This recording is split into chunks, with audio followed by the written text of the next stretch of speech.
Welcome to today's Lost Souls, where we bring you the most impactful and unforgettable stories from around the world. Today, we remember the lives of remarkable individuals whose legacies continue to inspire and resonate. From iconic musicians to trailblazing activists, join us as we celebrate their extraordinary contributions and bid farewell to those who have left an indelible mark on our lives. Stay tuned for a journey through their incredible stories. Kevin Brophy, the actor best known for his roles in the 1970s TV series Lucan and the cult horror film Hell Night, 1981, passed away on May 11, 2024, at the age of 70. He died at his home in Rancho Santa Fe, California, after a 10-year battle with stage 4 cancer. Despite the diagnosis, he lived a decade with the disease, spending 5 of those years in total remission. His family obituary highlighted his positive attitude, quick wit, love for family and friends, and grateful spirit. Brophy was born on November 1, 1953, in Salt Lake City, Utah, and moved with his family to California during childhood. He graduated from the California Institute of the Arts, and his first major acting role was as the titular character in Lucan, 1977 to 1978, where he portrayed a young man raised by wolves who possessed heightened senses and strength. In addition to Lucan and Hell Night, Brophy appeared in films such as The Long Riders, 1980, The Seduction, 1982, Time Walker, 1982, and Goodfellas, 1990, in a small role. His television guest appearances included popular shows like The Love Boat, MASH*, Growing Pains, The Hardy Boys / Nancy Drew Mysteries, and Jag. Later in life, as acting roles became scarce, Brophy worked for 26 years as a valet parking cars at the Hotel Bel Air and also was a host at the Lux Hotel in Beverly Hills. He was married to Amy Prettyman Brophy and is survived by his mother, brother, 4 children, and grandchildren. A celebration of his life was held on June 29, 2024, at St. Cyril's Church in Encino, California.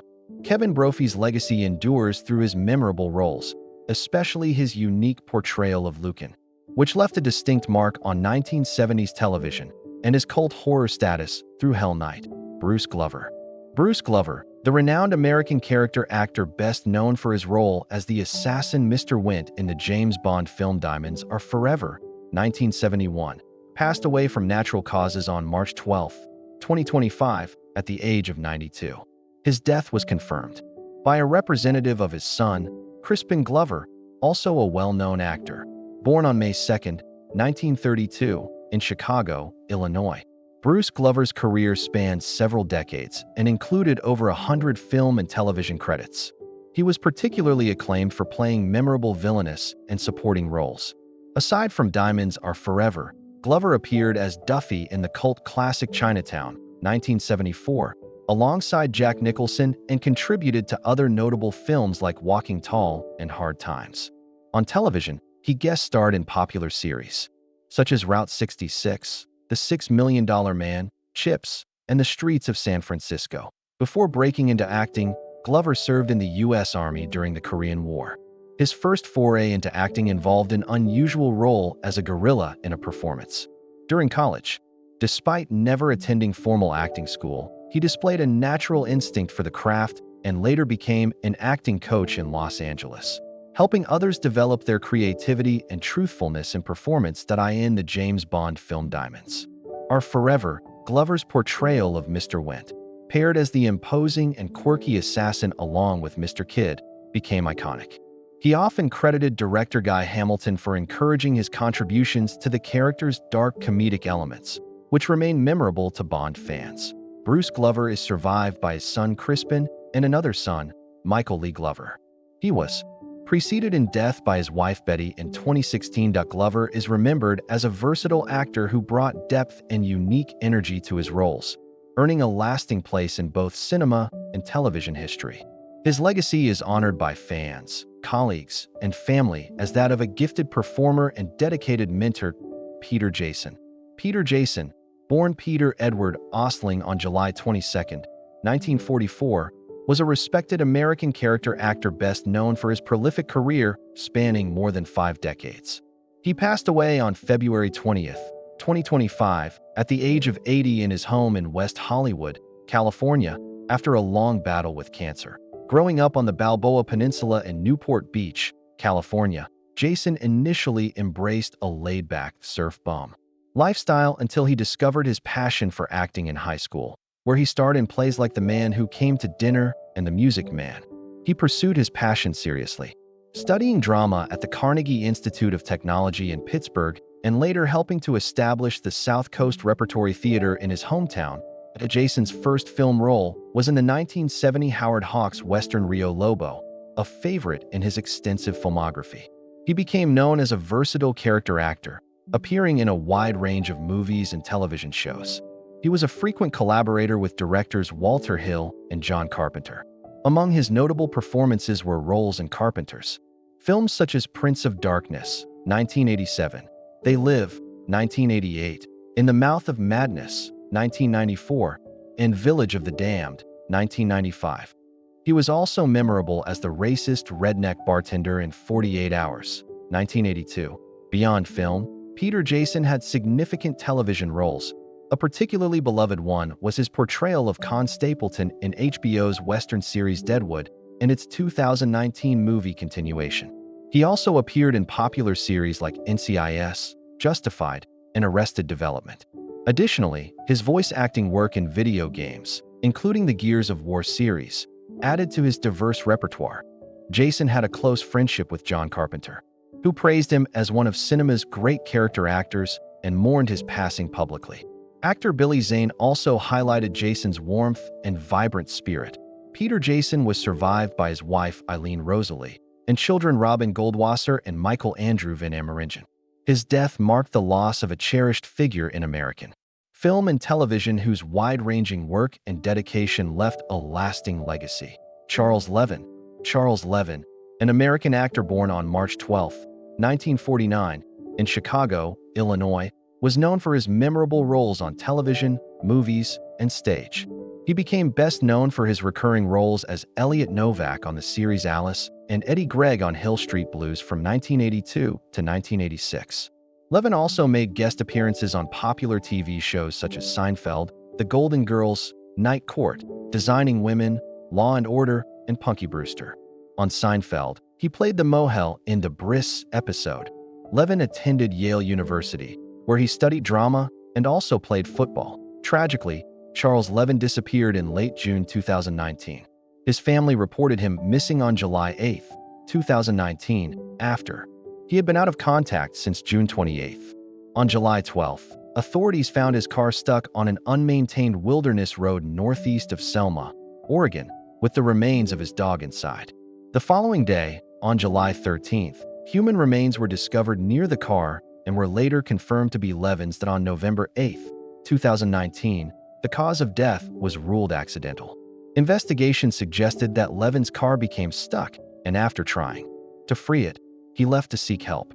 Unfortunately, he fell approximately 30 feet, 9 meters, down an embankment, which led to his death. Levin was 70 years old. Levin was married twice, first to Molly Weinblatt, with whom he had one child, and later to Catherine DeHetro, with whom he had 2 children. He retired from acting in 1998 and lived in Oregon in his later years. His death was widely mourned in the entertainment community, given his prolific career and memorable performances in many beloved television series and films. Stanley Kubrick, July 26, 1928 to March 7, 1999, was an iconic American filmmaker, screenwriter, and photographer, widely regarded as one of the greatest film directors in history. Born in the Bronx, New York City, into a Jewish immigrant family, Kubrick showed early interests in chess, photography, and film, shaping the foundation of his meticulous and visionary approach to cinema. Kubrick began his career as a photographer for Look magazine in the late 1940s, which helped him hone his eye for composition and narrative storytelling. By the early 1950s, he transitioned into making low-budget short films, gradually advancing to feature films. His first major Hollywood project was The Killing, 1956, a noir crime thriller that caught critical attention for its innovative narrative structure. Kubrick's breakthrough came when Kirk Douglas hired him to direct Spartacus, 1960, a sweeping historical epic. Though faced with limited creative control and on-set challenges, The critically acclaimed film marked Kubrick's arrival as a major director in Hollywood. Seeking full control over his work, Kubrick moved to England in 1961, which allowed him greater artistic freedom and minimized interference from Hollywood studios. Kubrick's films were diverse in genre, but consistently reflected his exacting attention to detail, pioneering cinematography, and exploration of dark, complex themes. His notable works include Lolita, 1962, a controversial adaptation of Nabokov's novel, Dr. Strangelove, 1964, a dark Cold War satire, 2001, A Space Odyssey, 1968, a groundbreaking sci-fi masterpiece famous for its visionary visual storytelling. A Clockwork Orange, 1971, a provocative exploration of violence and free will. The Shining, 1980, a seminal psychological horror film. Full Metal Jacket, 1987, a gritty Vietnam War drama. And Eyes Wide Shut, 1999, a surreal examination of desire and power in his final completed work. Kubrick was known for his obsessive research, painstaking production methods, and innovative use of technology, such as pioneering special effects and immersive cinematography. His perfectionism often extended production timelines, but resulted in enduring, highly influential works that deeply impacted filmmakers and audiences alike. Kubrick's reclusive personal life was centered in rural England, where he lived with his wife Christiane and their children. His later years were devoted to developing projects meticulously, including AI artificial intelligence, which was completed posthumously by Steven Spielberg. Stanley Kubrick died of a heart attack in his sleep on March 7, 1999, leaving behind a legacy of visionary artistry that continues to inspire and influence the world of cinema profoundly. Charles Bronson. Charles Bronson, born Charles Dennis Buczynski, November 3, 1921 to August 30, 2003, was an iconic American actor celebrated for his tough guy roles in action, Western, and vigilante films. Born into poverty in Ehrenfeld, Pennsylvania, a coal mining town in the Allegheny Mountains, Bronson was the 11th of 15 children in a Lithuanian immigrant family.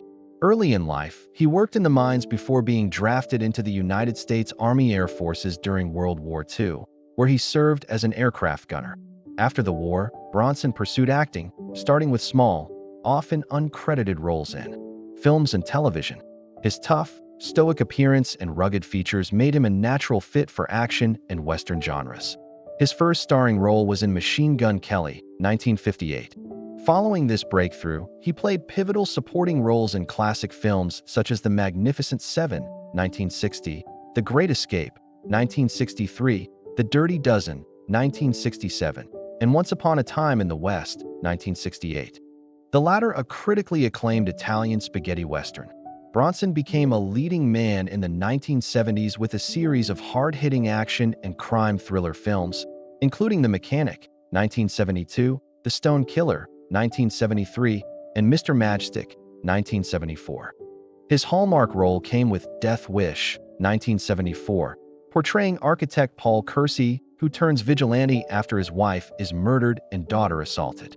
This film solidified Bronson's image as the quintessential tough guy antihero and spawned four sequels that extended his fame through the 1980s and into the 1990s. Bronson was well known for his intense, laconic style and his portrayal of loners and rugged individuals with a strong moral code.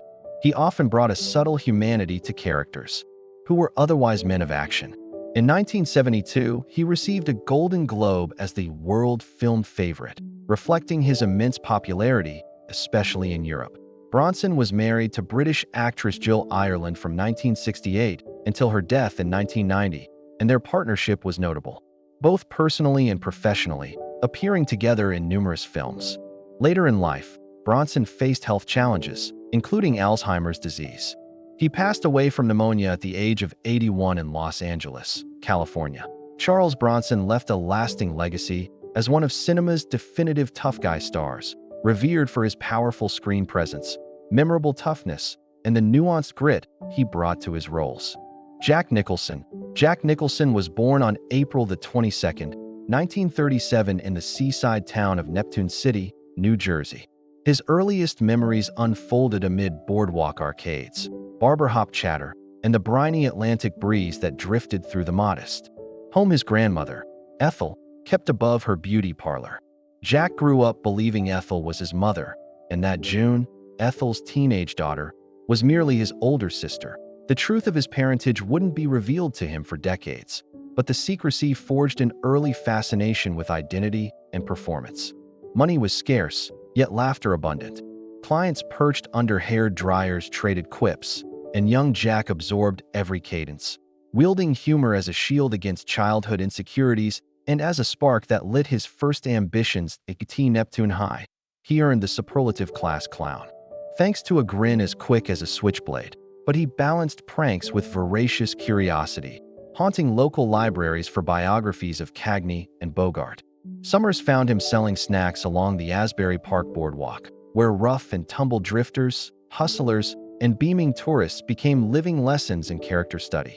Evenings were devoted to black and white double features at the Strand Theater. Afterward, he'd mimic each star's gestures before the cracked bathroom mirror at home, rehearsing lines until dawn's first light bled through lace curtains. Graduation in 1954 prompted a decisive leap. Armed with a one-way Greyhound ticket and $75, 17-year-old Nicholson bolted west to Los Angeles.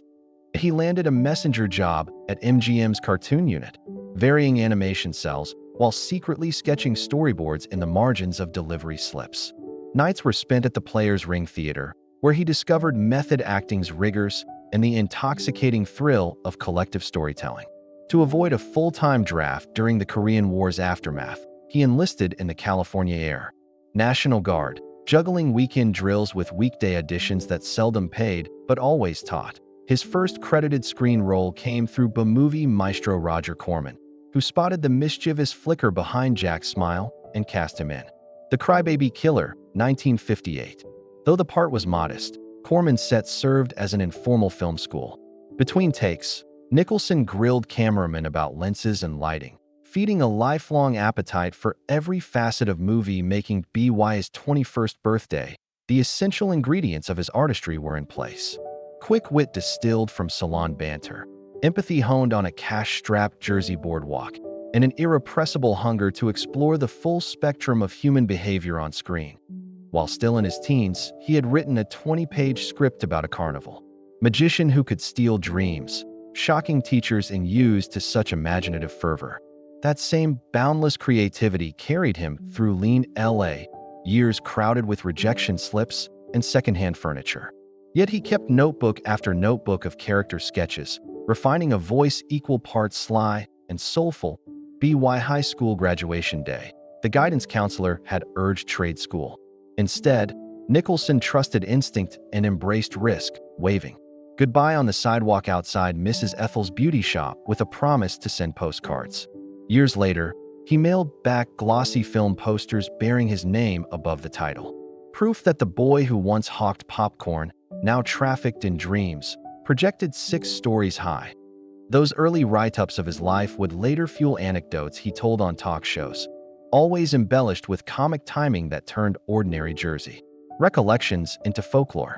Nicholson's first tremor on Hollywood's RTOR scale arrived in 1969 with Easy Rider. Cast as the bourbon-swigging lawyer George Hansen after Rip Torn bowed out, he spun a 3-day cameo into an Oscar nomination, electrifying audiences with that wide-eyed monologue about a freedom everyone sensed slipping away. The film's countercultural roar grossed nearly $100 million worldwide, shattering studio dogma that low-budget pictures lacked global appeal. Suddenly, the messenger boy-turned-actor was fielding scripts by the stack. Yet, he chose roles that mined vulnerability beneath bravado.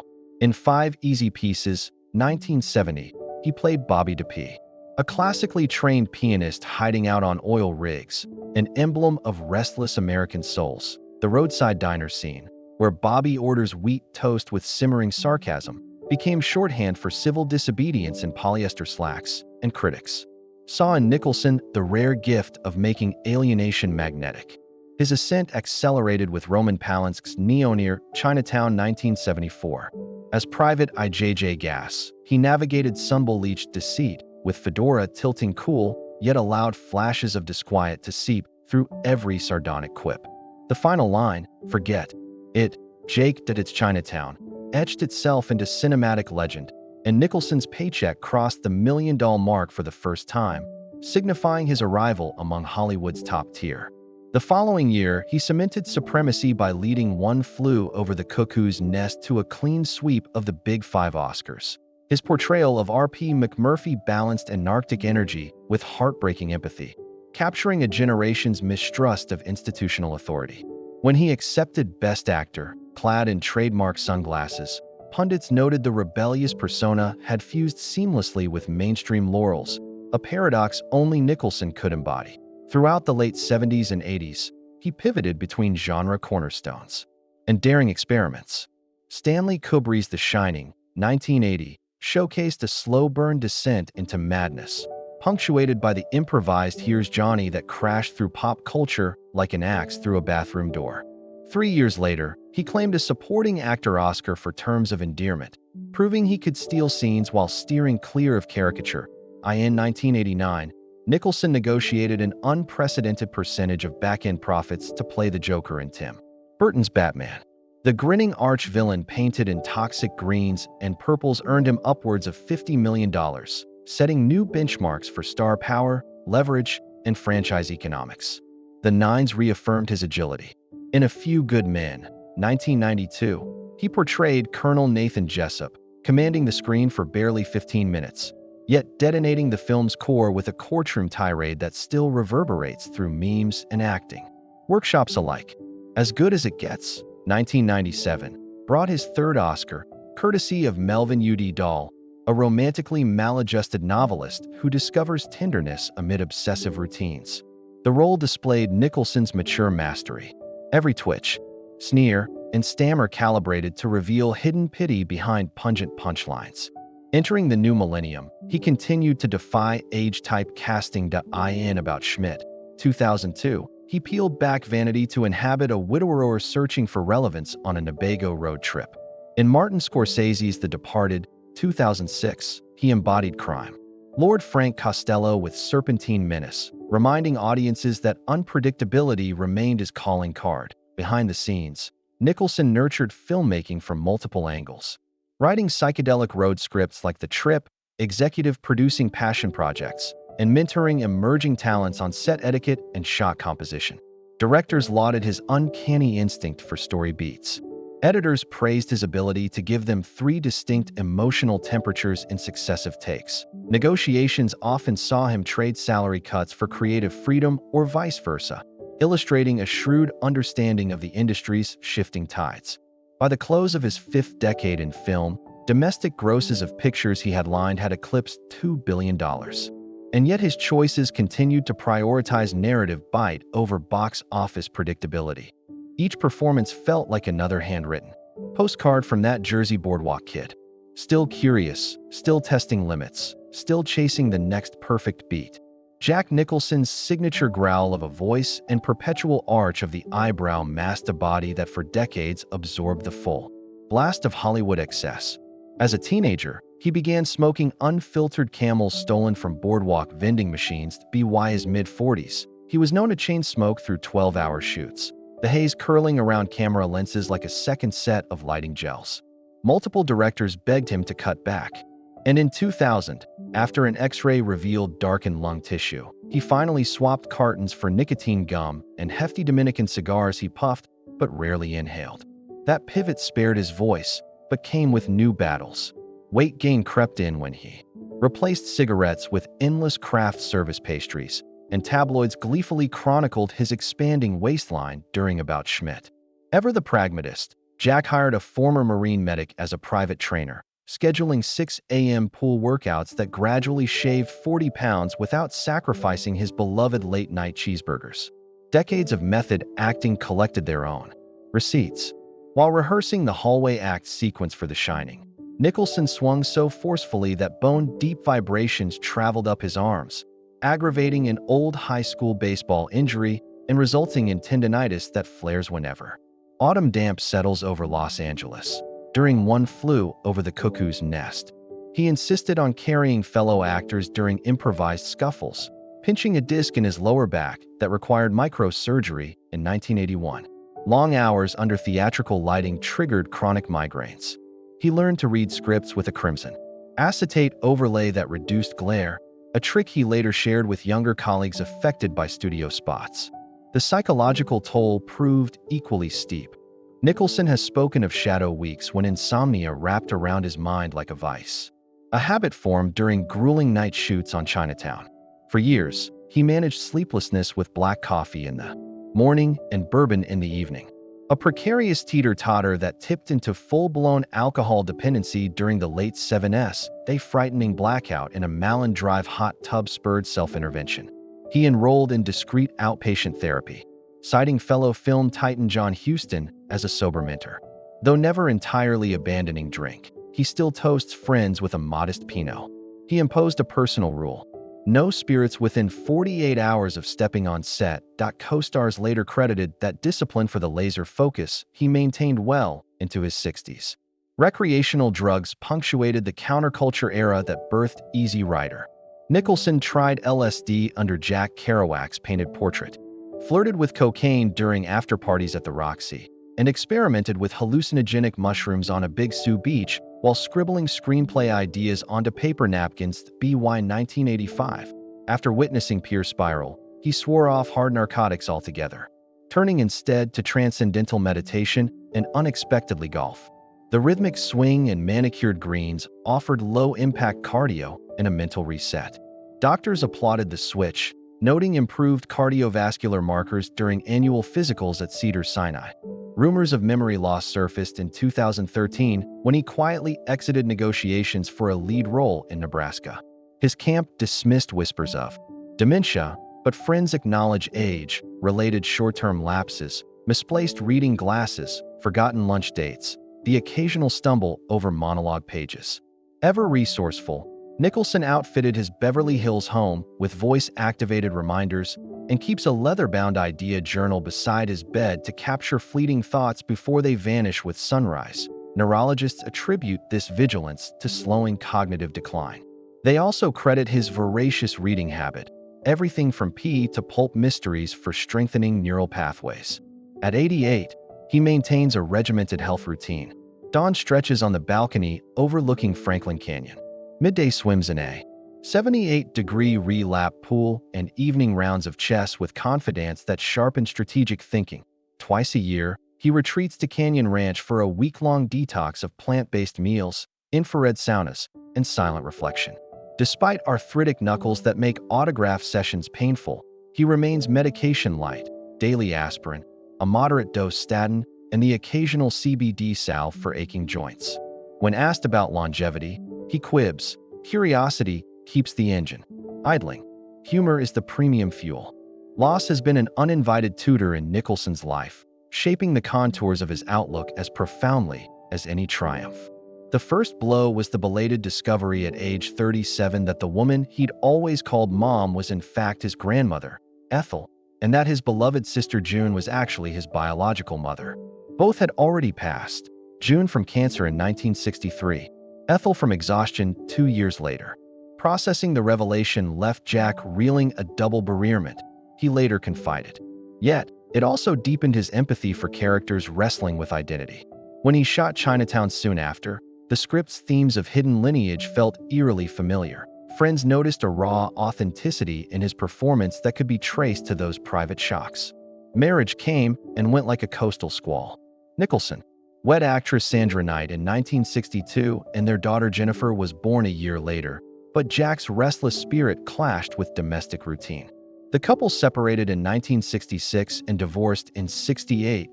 Though amicable, the split seeded a lifelong regret that he spent too many dawns on set instead of at the breakfast table. Jennifer's stepfather later recounted how Nicholson phoned every birthday, without fail, reciting Shel Silverstein poems he'd memorized to bridge the miles. Divorces among his siblings in the business, notably Warren Beatty's high-profile breakups, served as cautionary mirrors reflecting the personal cost of fame's all-consuming appetite.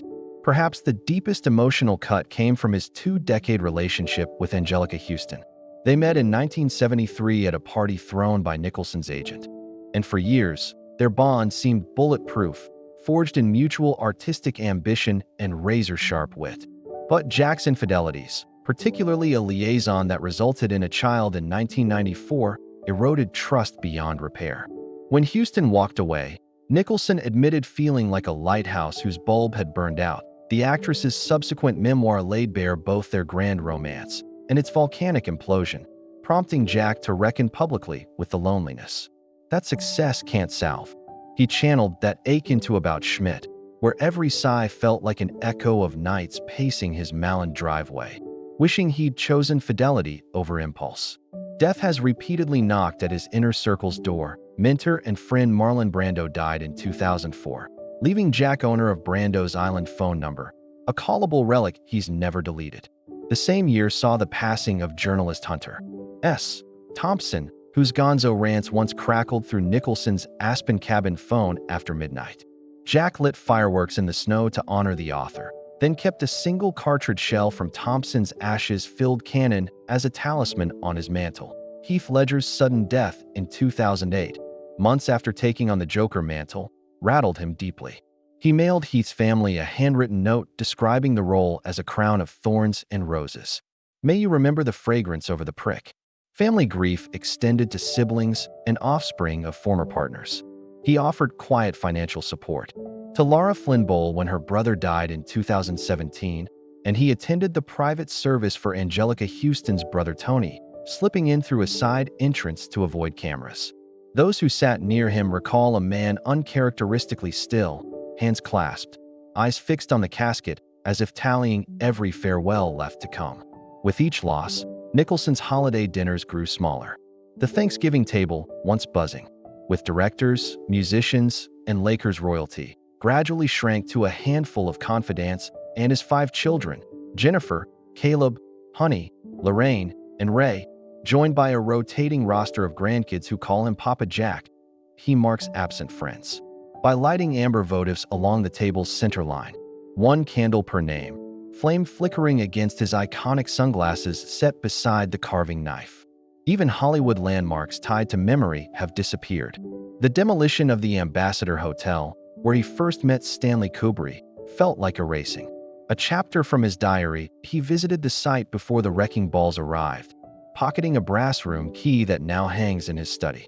The closing of Chasen's restaurant, scene of countless post-premiere toasts, prompted Jack to buy the red leather booth where he once shared chili with James Coburn, an artifact he installed in his den as conversational seating for Sunday football.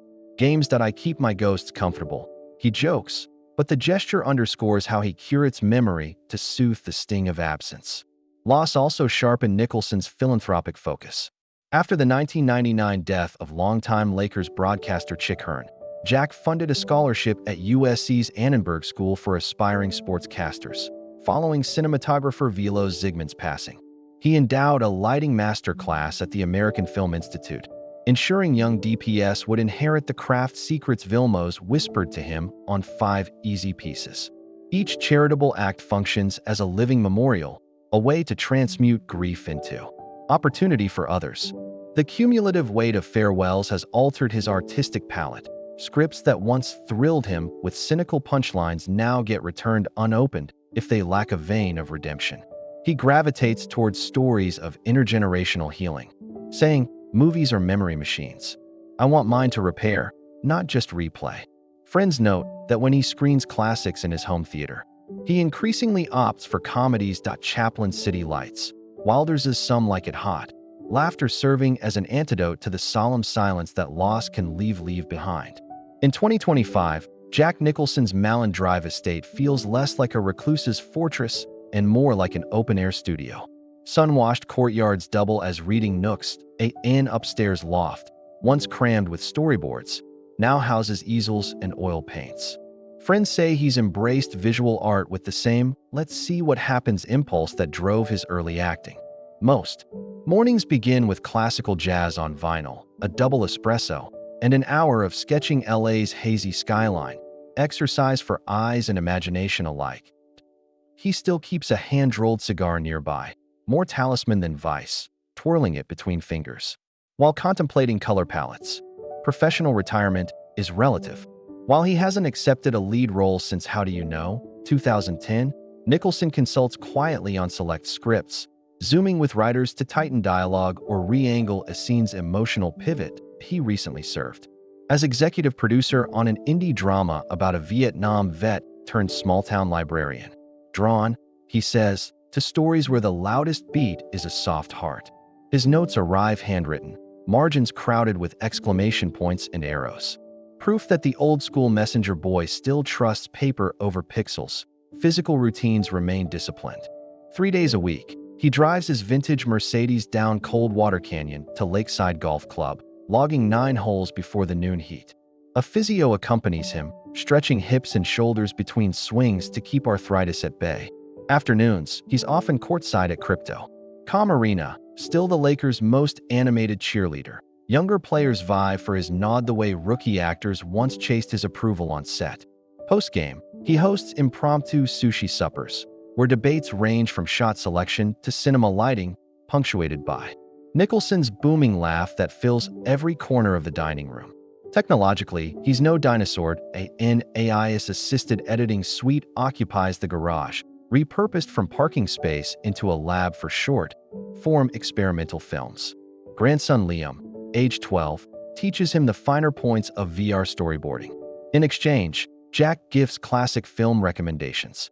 They recently premiered a 5-minute VR slice of life piece scored with rainstick percussion at a local arts festival, where audience members emerged teary-eyed recounting how Papa Jack personally adjusted their headsets. Philanthropy continues under the radar.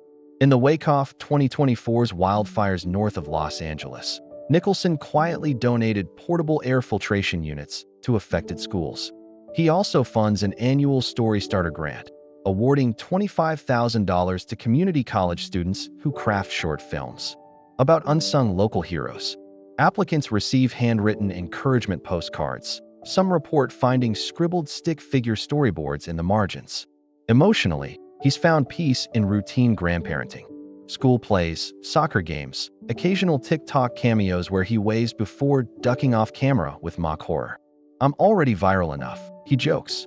Evenings wind down with Van Rouge and the immaculate hum of a 16mm projector screening Chaplin or Kurosawa on a whitewashed courtyard wall. Neighbors sometimes gather seated on blankets, and he provides color commentary.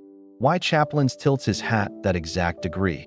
How Kurosawa's weather shots mirror character psyches. Asked about a legacy, Nicholson smiles under those ever present. Sunglasses that I've lived enough lifetimes for 3 men, but I'm still editing the 3rd act. He's developing a memoir, half prose, half graphic novel, illustrated by his own brushstrokes.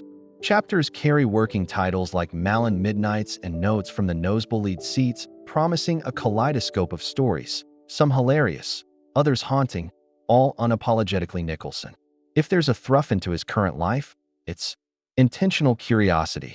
Whether testing a new paint medium, critiquing an AI-generated screenplay, or teaching a grandchild the mechanics of a punchline, he inhabits each moment with the same spark that once drew audiences to that stranger lawyer in Easy Rider. The boardwalk kid who sold peanuts is nearly 90.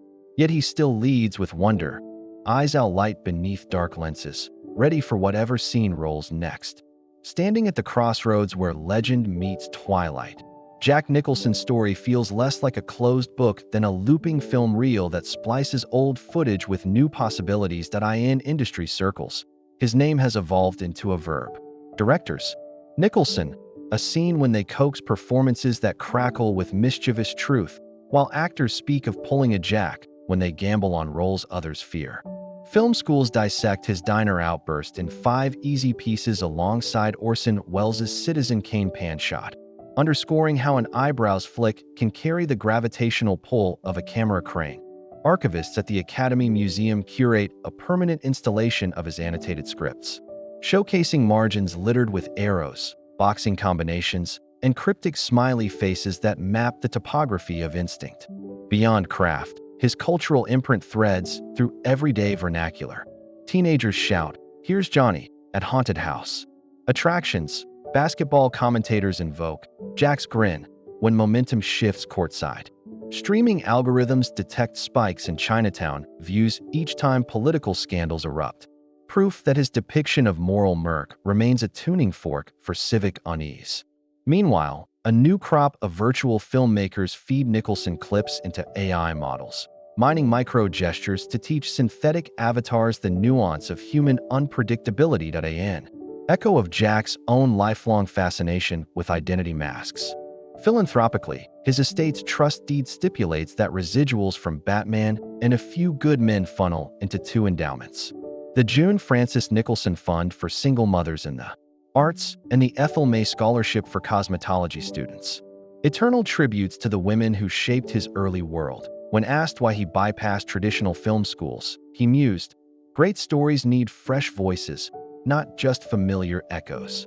In the same spirit, he has requested that upon his passing, the gates of his Malin property be opened for one summer to young playwrights seeking a quiet place to dream, turning personal sanctuary into public incubator. Even mortality cannot dim his appetite for premiere nights. He jokes that he intends to ghost surf the Dolby Theater balcony long after exit music fades, chuckling at flubbed acceptance speeches. Friends suspect his ashes will end up in an unmarked spot overlooking the Pacific, where sea fog roll cuts sky and water. The ultimate dissolve. Until that final edit, Nicholson's presence endures in every risk-taking performer who redefines what a leading face can convey in every director who trusts chaos to deliver revelation, and in every audience member who leaves the theater thinking a little harder, laughing a little louder, or challenging the rules a little bolder. Thus, the Boardwalk Kids postcard has morphed into Hollywood's anthem. Keep asking questions, steal every moment of wonder, and never let the credits stop you from improvising the next scene. That if cinema is humanity's dream projector, Jack Nicholson is the restless dreamer whose grin reminds us the next frame can always hold a surprise. And that curiosity, once sparked, rolls forever. Jack Nicholson's legend continues to evolve in the digital present, where 8K restorations breathe new vibrancy into his earliest frame flickers, and streaming platform algorithm surfaces monologues. To audiences too young to remember VHS, film programmers host Midnight with Jack marathons that pair the last detail with indie shorts he quietly shepherded through crowdfunding, underscoring his lifelong commitment to emerging voices. He recently recorded a private series of masterclass videos, part memoir, part acting workshop that may someday be released as an interactive archive. Viewers will pause a scene from Chinatown and hear Jack's disembodied draw explain why Giddys rubs his nose after every confrontation. Even his laughter has become an educational tool. Engineers at USC's School of Cinematic Arts sample its acoustic waveform to teach students how sound design can telegraph character before a single line is uttered. Off-screen, Nicholson has grown into a kind of cinematic statesman, fielding FaceTime calls from festival juries in Cannes, Berlin, and Busan to advocate for storylines that amplify overlooked communities. On Saturday nights, his estate hosts scribble salons, gatherings where playwrights, VR coders, and jazz trumpeters exchange half-finished ideas on butcher paper taped to the walls. Jack wanders among them in suede slippers, offering the occasional barbed compliment that somehow feels like a medal. He still drives his '58 Corvette along Mahaland at dusk, windows down, Miles Davis on the stereo, searching for a stretch of horizon that hasn't yet become condo skyline. Proof perhaps that some mysteries remain unsolved, and when the Santa Ana winds whistle through eucalyptus trees, neighbors swear they can hear a familiar voice rehearsing dialogue to the night sky. Lines for a role that exists only in his imagination, but keeps his spirit racing toward the next great take. Jack Nicholson's likeness now tours the world in immersive cinematic Titans exhibits, where volumetric scans let visitors stand beside a virtual McMurphy or step inside the overlooks blood-washed hallway that curators licensed his archival footage only after drafting a detailed ethics charter that protects performance integrity and prevents AI voice cloning from splicing new dialogue without estate approval. On opening night in London, he appeared by live feed, cracking that the scariest thing about The Shining today is the ticket price. Streaming services follow suit, launching interactive modes that freeze frames to reveal sidebars of his original. Margin notes, yellow-inked arrows, poker odds, and 8-bar blues riffs scribbled between lines. The features draw record retention rates, proving that the curiosity he once courted in smoky theaters now thrives on touchscreens and VR headsets. Beyond exhibition rooms, the Nicholson Foundation quietly funds a global Story Grounds program, converting abandoned drive-ins into open-air classrooms equipped with solar projectors and modular stages. Grantees premiere short films at dusk, then debate narrative stakes beneath constellations, an echo of Jack's teenage nights on the Jersey boardwalk watching double features under seaside stars. Each venue hangs a single quote etched on reclaimed marquee glass. Every audience deserves a front-row seat to its own story. Participants receive starter kits, handheld LEDs, collapsible reflectors, and annotated PDFs of his favorite camera setups, ensuring technical barriers never muzzle imagination. Annual reports show rising literacy and local job growth, reinforcing the Foundation's mission to tether cinematic wonder to community resilience. At home, Nicholson records audio annotations for a hybrid memoir titled Reels of Revelations, structuring chapters around pivotal props: the Joker's purple glove, Giddy's broken nose swab, Melvin UD doll's soap bar. He narrates context, craft, choices, and the unintended ripples each object cast across popular culture. Publishers plan a multi-sensory edition syncing narration with haptic pulses that mimic a film projectors were immersing readers in tactile nostalgia. Meanwhile, his evenings close with a ritual that began during pandemic lockdowns, projecting silent 16th reels onto an outdoor screen, then composing spare piano motifs inspired by the visuals. The melodies archived on cloud servers will accompany a forthcoming installation titled Frame by Frame, Note by Note, ensuring that even in repose, Nicholson continues stitching sound, image, and curiosity into an ever-evolving tapestry. 3.